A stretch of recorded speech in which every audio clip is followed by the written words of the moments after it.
ഏത് നടന്റെ ഡേറ്റ് കിട്ടുന്ന ഒരു ഡയറക്ടറായി ജോയിഷ് മാറിയതിൽ സന്തോഷം. കണ്ടിട്ട് എനിക്ക് തോന്നിയൊരു കാര്യം, അത് പൊളിറ്റിക്കലി എത്ര കറക്റ്റ് ആണോ അങ്ങനെയാണോ എന്ന് പറയാൻ പാടുന്നുണ്ടോ എന്ന് പറഞ്ഞോളാം. അതല്ല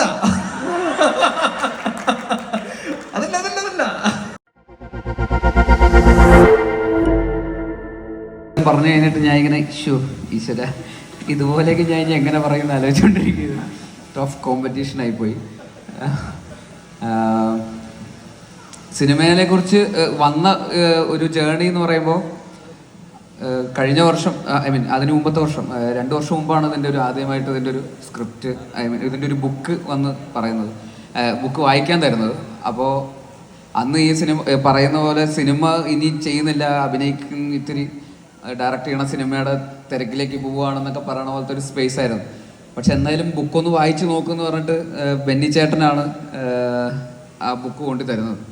അപ്പോൾ ആ ബുക്ക് വായിച്ചു കഴിഞ്ഞപ്പോൾ ഇനിയിപ്പോൾ എന്തൊക്കെ വന്നാലും ഇത് ചെയ്യണം എന്ന് പറയുന്ന ഒരു ആഗ്രഹം ഭയങ്കരമായിട്ട് തോന്നി. അതിൻ്റെ അജേഷ് എന്ന് പറയുന്ന ക്യാരക്ടർ മനസ്സിൽ നിന്ന് പോകുന്നുണ്ടായിരുന്നില്ല. സിനിമ കണ്ടു കഴിഞ്ഞപ്പോൾ ഉണ്ടായിരുന്ന ആ ഒരു അജേഷ് നമ്മുടെ കൂടെ തന്നെ നിൽക്കുന്നു എന്നുള്ള സാഹചര്യം ബുക്ക് വായിക്കുന്നവർക്കും അന്നേ കിട്ടിയിട്ടുണ്ട്, എനിക്കും കിട്ടിയായിരുന്നു. അപ്പോൾ അതെന്തായാലും അജേഷ് അപ്പം എന്തായാലും ചെയ്യണം എന്നുള്ളൊരാഗ്രഹമുണ്ട്. എന്നാൽ പോലും ഡിറക്ഷൻ ചെയ്യണ സിനിമയുടെ ടൈം ലൈൻസും ഒക്കെ കുറച്ച് ടൈറ്റായിട്ട് നിൽക്കുന്ന സാഹചര്യത്തിൽ ഇത് ചെയ്യാൻ പറ്റുമോ. അപ്പോഴാണ് ജ്യോതിഷേട്ടൻ ശരിക്കുള്ള അജേഷായിട്ട് എൻ്റെ പിന്നാലെ വന്നിട്ട് ജ്യോതിഷാടാ ജ്യോതിഷ് എന്ന് പറഞ്ഞിട്ട് എൻ്റെ അടുത്ത് ഇടയ്ക്കിടയ്ക്ക് വന്നിട്ട്, ഇല്ല അങ്ങനെ പറഞ്ഞിട്ടില്ല, അതുപോലെ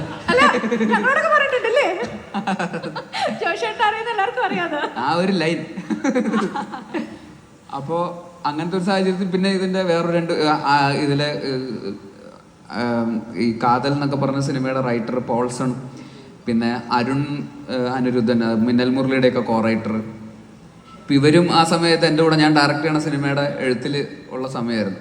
അപ്പോൾ അവരും ഈ ബുക്ക് മുമ്പ് വായിച്ചിട്ടുണ്ട്. അപ്പോൾ അവരും ഇടയ്ക്കിടയ്ക്ക് എൻ്റെ അടുത്ത് വന്നിട്ട്, ഞാൻ തന്നെ ഡയറക്റ്റ് ചെയ്യാൻ പോണ സിനിമയുടെ റൈറ്റേഴ്സാണ്, ഞാൻ ഈ ഒരു സിനിമ പോയി കമ്മിറ്റ് ചെയ്താൽ അവരുടെ സിനിമ ഡിലേ ആവും. എന്നിട്ട് അവർ പറയും, ചേട്ടാ അത് ഡിലേ ആയാലും കുഴപ്പമില്ല, ചേട്ടനത് ചെയ്യണം എന്ന് പറഞ്ഞിട്ട് എന്നെ വീണ്ടും പ്രോത്സാഹിപ്പിച്ച് ശരി എന്നാൽ പിന്നെ ചെയ്തേക്കാം എന്ന് പറയുന്നത്. അപ്പോൾ ആ ഡിസിഷൻ എടുക്കുന്ന ഒരു മൊമെൻ്റ് ആയിരുന്നു ഇതിൽ ഏറ്റവും വലിയ, എൻ്റെ ജീവിതത്തിൽ ഏറ്റവും വലിയ ഒരു അഭിനയ ജീവിതത്തിലൊരു വഴിത്തിരിവ് എന്ന് പറയുന്നത്. അങ്ങനെ ആ സിനിമയെ കുറിച്ച് അന്നേ കൃത്യമായിട്ട് മനസ്സിലാക്കാൻ പറ്റിയ കുറച്ച് ആളുകൾ അന്നും നമ്മുടെ കൂടെ ഉണ്ടായിരുന്നതുകൊണ്ട് കൃത്യമായിട്ട് അത് സംഭവിച്ചു. പിന്നിലേക്ക് നിൽക്കുന്ന സിനിമാക്കാരെ ഞാൻ ആദ്യമായിട്ടാണ് കാണുന്നത് കേട്ടോ. സാധാരണ ക്ലാസ് റൂമിലൊക്കെയാണ് അങ്ങനെ കാണുക, വിളിച്ചു കഴിഞ്ഞാൽ പുറകിൽ ആദ്യം നീ എന്ന് പറയണത്. എന്തായാലും സന്തോഷം. ഈ സന്തോഷത്തിനായിട്ട് ഒരു ചെറിയ ഒരു ത്രോ ബാക്ക് എന്നൊക്കെ പറയില്ലേ, നമ്മൾ #, ഒരു ത്രോ ബാക്ക്, ഒന്ന് കുറച്ച് മാസങ്ങൾ മുന്നിലേക്ക് പോവാണ്. ഒരു സിനിമ തമിഴിലും തെലുങ്കിലൊക്കെ ആക്ടേഴ്സ് നമുക്ക് വാട്സാപ്പിൽ അയച്ചു തന്നത്, ഹാവ് യു സീൻ ദിസ് എന്നൊക്കെ ചോദിച്ചിട്ട് ഞാനത് എപ്പോഴേ കണ്ടു.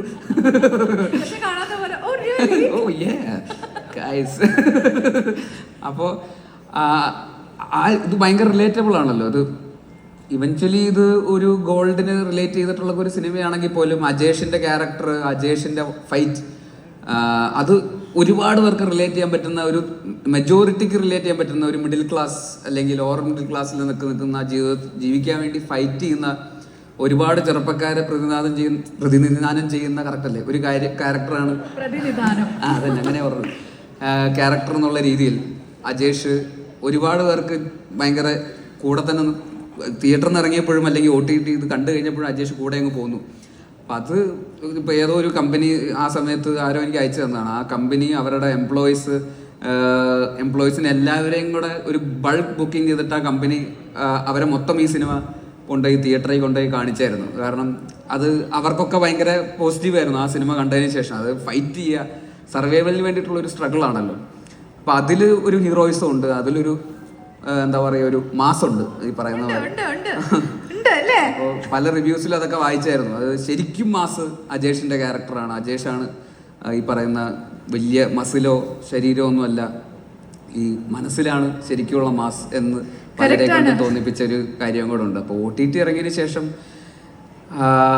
ഈ സിനിമ ശരിക്കും ഡിസേർവ് ചെയ്ത ആൾക്കാരിൽ എത്തിയെന്നുള്ളതിൽ ഒരുപാട് സന്തോഷം. ഇന്ന് അതിൻ്റെ ഭാഗവും കൂടെ ആയിട്ടാണ് നമ്മളൊരു സക്സസ് സെലിബ്രേഷൻ എന്നുള്ളൊരു പോയിന്റിൽ ഇവിടെ വന്നിങ്ങനെ ഒരു ജേർണി ശരിക്കും അതിൻ്റെ ഒരു ഫുൾ സർക്കിൾ കംപ്ലീറ്റ് ചെയ്യുന്ന ഒരു ദിവസം എന്നുള്ള രീതിയിൽ ഒരുപാട് അഭിമാനിക്കുന്നു. എല്ലാവർക്കും ഇതിൻ്റെ കൂടെ സഞ്ചരിച്ച് ഇവിടം വരെ എത്തിച്ച എല്ലാവരോടുള്ള നന്ദിയും അറിയിച്ചുകൊള്ളുന്നു.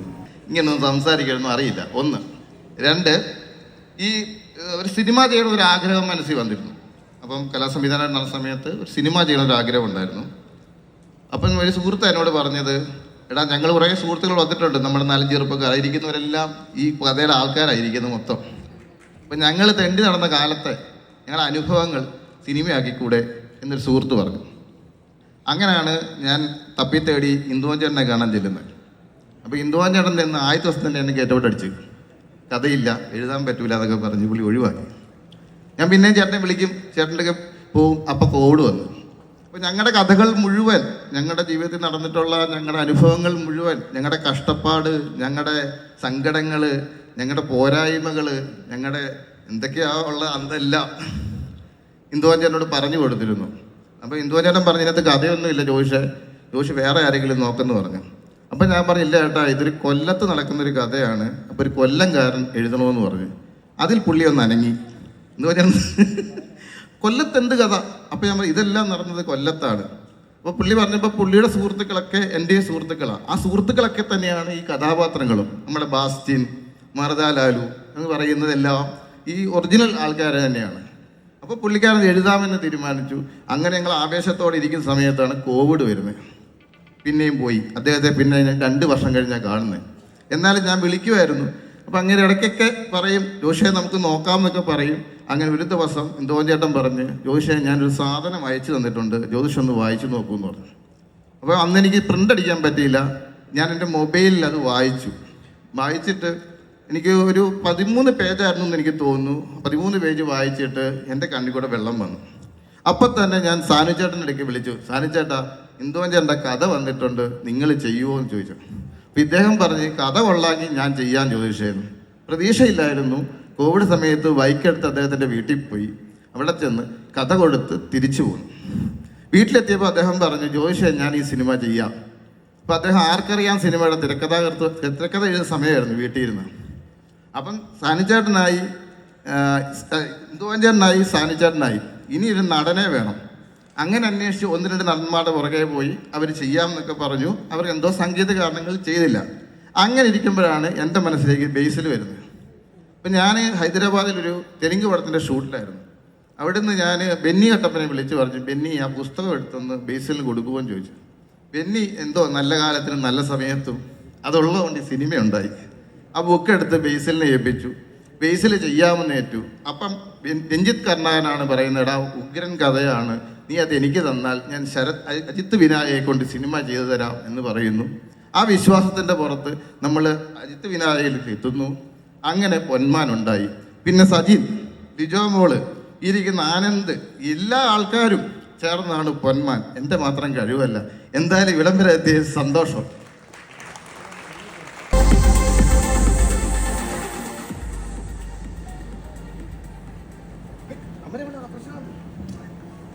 എല്ലാവർക്കും നമസ്കാരം. ഇവിടെ ഓൾറെഡി ബേസിൽ കുറേ നേരം നിന്ന് കുറേ സമയമെടുത്ത് ഈ സിനിമ ഉണ്ടായ കഥ പറഞ്ഞു. ഇന്ദുവൻ ചേട്ടനായിക്കോട്ടെ അല്ലെങ്കിൽ ജ്യോതിഷേട്ടനായിക്കോട്ടെ, എല്ലാവരും സിനിമ ഉണ്ടായ കഥ പറഞ്ഞു. അപ്പോൾ എനിക്കിനി പ്രത്യേകിച്ചൊന്നും പറയാനില്ല. ഈ ഒരു അവസരം, ഈ ഒരു സിനിമയിൽ സ്റ്റെഫി എന്ന് പറയുന്ന ഒരു ക്യാരക്ടർ എനിക്ക് ചെയ്യാൻ അവസരം തന്ന ജ്യോതിഷേട്ടൻ, ഇന്ദുവൻ ചേട്ടൻ, എൻ്റെ എല്ലാ ടീമംഗങ്ങൾക്കും നന്ദി പറയാൻ മാത്രമാണ് ഈ ഒരു വേദി ഞാനിപ്പോൾ ഉപയോഗിക്കുന്നത്. അതേപോലെ കുറേ കാലത്തിന് ശേഷം പൊന്മാനിലെ എല്ലാ ടീമംഗങ്ങളെയും കാണാൻ സാധിച്ചു എന്നുള്ളൊരു സന്തോഷം കൂടി പങ്കുവെക്കുന്നു. Thank you. ടോട്ടലി ഡിഫറെൻ്റ് അല്ലേ?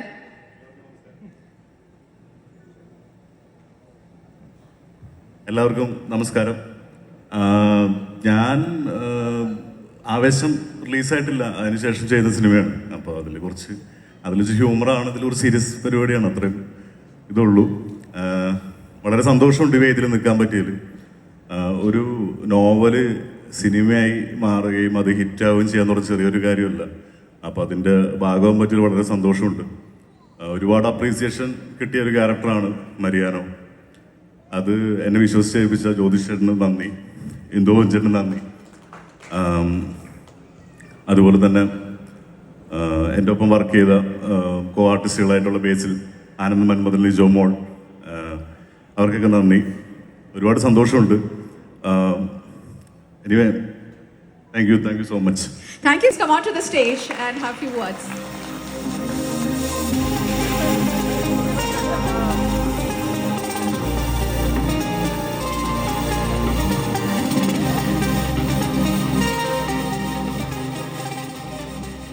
എല്ലാവർക്കും നമസ്കാരം. ഒരു സിനിമയുടെ കണ്ടന്റ് ഇറങ്ങുന്നതിൽ ഡയറക്ടർ കാണിച്ചിട്ടുള്ള ഒരു വൃത്തിയുണ്ട്, അതിൻ്റെ ഒരു ഐഡിയോളജി അന്ന് മുതൽ ശ്രദ്ധിച്ചിട്ടുള്ള സിനിമയാണ്. സിനിമയിലെ ഒരു പ്രധാനപ്പെട്ട വസ്തിയായ പ്രൊഡക്ഷൻ ഡിസൈനറുടെ സ്ഥാനത്ത് നിന്ന് സക്സസ്ഫുൾ ആയിട്ടുള്ള ഒരു ഡയറക്ടർ ആവുക എന്ന് പറയുന്നത് ഒരിക്കലും ചെറിയൊരു കാര്യമല്ല, അത് വലുതാണ്. മലയാള സിനിമയിൽ ഏത് നടൻ്റെ ഡേറ്റ് കിട്ടുന്ന ഒരു ഡയറക്ടറായി ജോയിഷ് മാറിയതിൽ സന്തോഷം. അത് എല്ലാവരും പറഞ്ഞതിൽ നിന്ന് തന്നെ ഒരു സിനിമ ഉണ്ടാക്കുന്നത് ചിലപ്പോൾ എളുപ്പമായിരിക്കും, ഒരു പ്രൊജക്റ്റ് ഉണ്ടാക്കുമായിരിക്കും, ഹിന്ദു ചേട്ടനൊക്കെ ഉള്ളത് കൊണ്ടൊക്കെ തന്നെ. പക്ഷെ അത് സക്സസ്ഫുൾ ആക്കുക എന്ന് പറഞ്ഞാൽ അത് കഴിവ് തന്നെയാണ്. അത് വലിയ ഡയറക്ടേഴ്സിൻ്റെ പട്ടികയിൽ പതൻ സാറാണ് അതിനു മുമ്പ് പല ആർട്ടിൽ വർക്ക് ചെയ്തിട്ടുള്ള പല ആളുകളും ഡയറക്ടേഴ്സ് ആയിട്ടുണ്ട്. വലിയ ലെവലിലേക്ക് ജ്യോതിഷിൻ്റെ യാത്ര നടക്കട്ടെ എന്ന് ആശംസിക്കുന്നു. ഒപ്പം പെർഫോമൻസുകളെല്ലാം ബേസിൽ സജിൻ, ലിജോ, ദീപക്, ആനന്ദ് എല്ലാവരും ഭയങ്കര രസമുള്ളൊരു സിനിമയായിരുന്നു. ഞാൻ എൻജോയ് ചെയ്തൊരു സിനിമയായിരുന്നു. പിന്നെ ഹിന്ദു ചേട്ടൻ്റെ കഥാപാത്രങ്ങൾ എന്താ പറയുക, അങ്ങനെ ഒരു വായിച്ചപ്പോഴൊക്കെ തോന്നിയിട്ടുള്ള അഭിനയിക്കണം എന്ന് ആഗ്രഹമുള്ള പല വേഷങ്ങളുണ്ട്. അത് ഒരു ആഗ്രഹം ഈ അജീഷിൻ്റെ കണ്ടപ്പോൾ പോലും അത്രയും ഡീറ്റെയിലിംഗ് ഉള്ള എഴുത്തായിരുന്നു രണ്ടുപേരും എഴുതിയത്. ആ സിനിമയ്ക്ക് ഈ ഒരു വിജയം സമ്മാനിച്ചത് പ്രേക്ഷകനാണ്, അത് തിരിച്ചറിവാണ്. അത് പ്രൊഡ്യൂസ് ചെയ്ത അജിത്തേട്ടൻ, അത് വളരെ അടുത്തൊരു സുഹൃത്താണ് അജിത്തേട്ടൻ, ടീം, അജിത് വിനായ ഫിലിംസ് ടീംസ് എല്ലാവരും. സന്തോഷം എന്നെ വിളിച്ചതിലും ഇവിടെ വരാൻ പറ്റിയതിലും. Thank you. ആദ്യം തന്നെ പൊന്മാൻ സിനിമയെ കുറിച്ച് പറയാം. പൊന്മാൻ സിനിമ ഞാൻ തിയേറ്ററിൽ പോയി കണ്ടതാണ്. അപ്പോൾ അതിൻ്റെ ഒരു ആ സിനിമ എനിക്ക് വ്യക്തിപരമായി വളരെ ഇഷ്ടമായതാണ്. പക്ഷെ ഞാൻ ആ സിനിമ കണ്ടിട്ട് എനിക്ക് തോന്നിയൊരു കാര്യം, അത് പൊളിറ്റിക്കലി എത്ര കറക്റ്റാണോ അങ്ങനെയാണോ എന്ന് പറയാൻ പാടുന്നുണ്ടോ എന്ന് പറഞ്ഞോടാ. ഞാൻ ഈ അടുത്ത് കണ്ട ഏറ്റവും ആണത്തുള്ള ക്യാരക്ടറാണ് PP അജീഷ്. അപ്പോൾ എനിക്കത് ഭയങ്കര ഇൻട്രസ്റ്റിംഗ് ആയിട്ടൊരു കഥാപാത്രമായിട്ട് തോന്നി. അത് നമ്മൾ ഈ പറയുന്ന വയലൻസിക്കോട്ടെ ഒന്നും അല്ലാതെ ഒരു കഥാപാത്രം അത്ര മനോഹരമായിട്ട് ഞാൻ കണ്ടതും എനിക്ക് അസൂയ തോന്നിയതുമായിട്ടുള്ളൊരു കഥാപാത്രമാണ് PP അജീഷ്. ഈ അടുത്ത കാലഘട്ടത്തിൽ ഞാൻ കണ്ടതിൽ ഏറ്റവും മനോഹരമായതാണ്. അതുപോലെ തന്നെ ആ സിനിമ ഇപ്പോൾ പറയും പോലെ ഈ സിനിമ ചെയ്തത് ഞാൻ ഇതിനു മുമ്പ് അഭിനയിച്ച ആർക്കറിയാം സിനിമയുടെ സംവിധായകനായ സാനുചേട്ടനാണ്. അതിൻ്റെ തന്നെ കലാസംവിധായകനായ ജ്യോതിഷേട്ടനാണ് ഇതിൻ്റെ സംവിധാനവും ചെയ്തിരിക്കുന്നത്. അപ്പം എനിക്കും വളരെ പ്രിയപ്പെട്ട സിനിമയായിരുന്നു. ഒട്ടും വൈകാതെ തന്നെ സിനിമ റിലീസ് ചെയ്തപ്പോൾ ഞാൻ വേഗം പോയി കാണുകയായിരുന്നു. തീർച്ചയായും ആ സിനിമയുടെ വിജയാഘോഷത്തിൽ ഇവിടെ എത്താൻ പറ്റിയതും അജിത് വിനായകയുടെ പ്രൊഡക്ഷനിലൊരു പൊൻതൂവൽ ഉണ്ടാകുന്നതും അടുത്ത പൊൻതൂവലിന് വേണ്ടി ഞങ്ങൾ ശ്രമിക്കുന്നതുമായിട്ടുള്ള ഒരു ചടങ്ങായി മാറട്ടെ എന്ന് ആശംസിച്ചുകൊണ്ട് താങ്ക് യു. എല്ലാവർക്കും നമസ്കാരം. സത്യത്തില് വളരെ ചെറിയ വേഷമെന്നാണ് ഞാൻ ഈ സിനിമയിൽ വിചാരിച്ചുകൊണ്ടിരുന്നത്. പക്ഷെ പടം തിയേറ്ററിൽ ഇറങ്ങി OTT റിലീസായി ആൾക്കാർ കാണുന്ന സമയത്ത് എല്ലാവരും പറയുന്നു പൊന്മാൻ കണ്ടു, നന്നായിട്ടുണ്ട്, നല്ല രസമുണ്ട് ക്യാരക്ടർ എന്ന്. അപ്പോഴാണ് ഞാൻ വിചാരിച്ചത് ഇത്രയും വലിയ ക്യാരക്ടറാണ്. പിന്നെ അതുമല്ല, ചില ഷോട്ടൊക്കെ എടുത്തു അവസാനം ആ കർത്താവിന്റെ ആ നോട്ടം ഭയങ്കര രസമുണ്ട്. ശരിക്കും പറഞ്ഞാൽ ഒരു പടത്തില് ഭയങ്കര നല്ല സിനിമയാണെങ്കിൽ ഒരു ഷോട്ട് മതി ആൾക്കാർ തിരിച്ചറിയാന്നുള്ളത് ഈ സിനിമ എനിക്ക് മനസ്സിലാക്കി തന്നു. ശരിക്കും ഇത് ഞാൻ അങ്ങോട്ട് ചോദിച്ചു വാങ്ങിച്ചൊരു സിനിമയാണ് ജോഷേറിന്റെ അടുത്ത്. കാരണം സിനിമയിൽ വരുന്നതിന് മുമ്പ് ഒരുപാട് ചാൻസ് ചോദിച്ചിട്ട് ഞാൻ നടന്നിട്ടുണ്ടായിരുന്നു. അപ്പം സിനിമ വന്നു കഴിഞ്ഞിട്ട് പിന്നെ ചെറിയ ചെറിയ സിനിമകളൊക്കെ ചെയ്യുന്നു, കുറച്ച് കുഴപ്പമില്ലാത്ത പൈസയൊക്കെ കിട്ടി. പിന്നെ എനിക്ക് ചാൻസ് ചോദിച്ചിട്ട് പടത്തിൽ അഭിനയിച്ചു കഴിഞ്ഞ് കഴിഞ്ഞാൽ പൈസ തരുമോ എന്നുള്ള ഡൗട്ടായി. ഞാൻ അങ്ങോട്ട് ചോദിച്ചിട്ട് അഭിനയിച്ച ചിലപ്പോൾ പൈസ തരൂല്ല എന്നുള്ളൊരു ഡൗട്ട് ചോദിക്കാൻ മടിയായി. പിന്നെ ഇപ്പൊ എന്റെ കല്യാണത്തിന് തൊട്ട് മുന്നേ ഞാനിങ്ങനെ ആലോചിച്ചപ്പം കല്യാണത്തിന് കുറച്ച് പൈസ വേണം. അതിനു മുന്നേക്കെ എന്റെ കാര്യങ്ങളൊക്കെ നടന്നു പോകാനുള്ള പൈസയൊക്കെ എന്റെ കയ്യിലുണ്ട്. അപ്പൊ പിന്നെ കുഴപ്പമില്ല, അങ്ങനെ പോയിക്കോളും, പടം വരുമ്പം ചെയ്യാം എന്നുള്ള മൈൻഡ് സെറ്റിലാണ് ഞാൻ ചെയ്തുകൊണ്ടിരുന്നുണ്ടായിരുന്നത്. പക്ഷെ കല്യാണം എടുത്തപ്പം പടവും ഇല്ല, പൈസയും ഇല്ല എന്നുള്ള അവസ്ഥയാണ്. ഞാൻ എന്ത് ചെയ്യുമെന്ന് ആലോചിച്ചുകൊണ്ടിരിക്കുന്ന സമയത്ത് എനിക്ക് പരിചയമുള്ള കുറെ സിനിമാക്കാരൊക്കെ വിളിച്ചു, എന്തെങ്കിലും പരിപാടി ഉണ്ടെങ്കിൽ പറയണം, എന്തെങ്കിലും ഉണ്ടെങ്കിൽ പറയണം, എന്തെങ്കിലും സിനിമയിൽ എന്തെങ്കിലും ക്യാരക്ടർ ഉണ്ടെങ്കിൽ പറയണം എന്ന് ഞാൻ അങ്ങോട്ട് ചോദിക്കാൻ തുടങ്ങി. കാരണം ആവശ്യമാണ് നമ്മളെ ചോദിപ്പിക്കുകയെന്ന് എനിക്ക് മനസ്സിലായി. അപ്പൊ അങ്ങനെ ഞാൻ ജോഷേട്ടൻ്റെ അടുത്ത് വിളിച്ചു. അപ്പൊ ജോഷേട്ടൻ പറഞ്ഞത് ഓൾറെഡി ആയി, കൊല്ലത്തുള്ള കുറെ പുതിയ ആൾക്കാരൊക്കെയാണ് അഭിനയിക്കുന്നതെന്ന് പറഞ്ഞു. ബേസിലുണ്ടെന്ന് എനിക്കറിയാം, സജിനുണ്ടെന്ന് എനിക്കറിയാം. അപ്പൊ ഒരു പ്രതീക്ഷയില്ലാണ്ട് നിൽക്കുന്ന സമയത്താണ് എൻ്റെ അടുത്ത് ഒരു ദിവസം വിളിച്ച് ഒരു ഫോട്ടോ അയച്ചു തരുമെന്ന് വെച്ചു. അപ്പൊ എന്തോ ഭാഗ്യത്തിന് ഞാൻ കുറച്ച് മുടി വളർത്തി വെക്കുന്ന സമയമായിരുന്നു. ഒരു പണിയില്ലാണ്ട് നിൽക്കുമ്പോൾ ഇങ്ങനെ വളർന്ന മുടിയാ, അപ്പൊ അങ്ങ് വളർന്ന്. അപ്പൊ അത് അയച്ചു കൊടുത്തപ്പോൾ പുള്ളിക്ക് തോന്നിയിട്ടുണ്ടാവും കർത്താവിന് കുറച്ച് മുടിയുണ്ട്, അപ്പൊ കുഴപ്പമില്ല എന്ന് പറഞ്ഞിട്ട് എന്നെ വിളിച്ചു.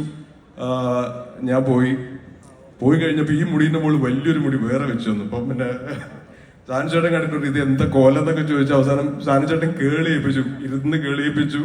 അങ്ങനെയാണ് കർത്താവായിട്ട് അഭിനയിച്ചത്. പക്ഷെ സന്തോഷമുണ്ട്, ആ സിനിമ ഭയങ്കര സക്സസ് ആയി, ആൾക്കാർ തിരിച്ചറിയുന്നു. ആ സിനിമ കാരണം കുറച്ച് സിനിമകളൊക്കെ സംസാരിക്കുന്നുണ്ട്. അപ്പൊ ഇനിയും സിനിമകൾ സംഭവിക്കുമെന്ന് വിചാരിക്കുന്നു. ഇല്ലെങ്കിൽ ഞാൻ ചാൻസ് ചോദിക്കും. ഇനി ആവശ്യങ്ങൾ വരുന്നുണ്ട് അല്ലേ? അപ്പോ എന്തായാലും സന്തോഷം. അതല്ല അതായിട്ടില്ല. അല്ല, ആവശ്യം വരുമല്ലോ.